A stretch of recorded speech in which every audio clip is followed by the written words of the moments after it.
জীবনের সর্বশেষ যে কাজটা কথাটা বলেছিলেন সেটা। আসসালামু আলাইকুম প্রিয় ভিউয়ার্স। সম্প্রতি ইরানের প্রেসিডেন্ট ইব্রাহিম রাইসির মৃত্যুকে নিয়ে অনেক গুঞ্জন চলছে।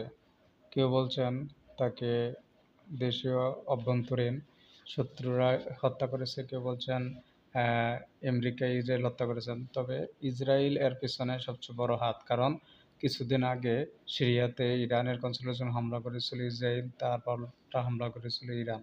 এর প্রেক্ষিতে ইসরায়েল বলেছিল তার প্রতিশোধ নেবে, এটাই তার প্রমাণ। এছাড়াও ইসরায়েল হচ্ছে একটি হারামজাদা দল, হারামজাদা গোষ্ঠী, যারা সরাসরি না পারলেও গোপনে গুপ্ত হত্যা করে থাকে। তো ইসরায়েলের গোয়েন্দারা মোসাদ অ্যাটাক করেছে, এটাই সবচেয়ে বড় প্রমাণ। তো ইসরায়েল হচ্ছে ইসলামের শত্রু। রাসূলুল্লাহর যুগ থেকে এরা রাসূলুল্লাহকে গোপনে হত্যা করার অনেক ষড়যন্ত্র করেছে, এবং কি এক মহিলার মাধ্যমে রাসূলুল্লাহকে গোপনে আম, গোশতের মধ্যে বিষ দিয়ে হত্যা করতে চেয়েছে। এই হচ্ছে সেই হারামজাদা ইহুদি।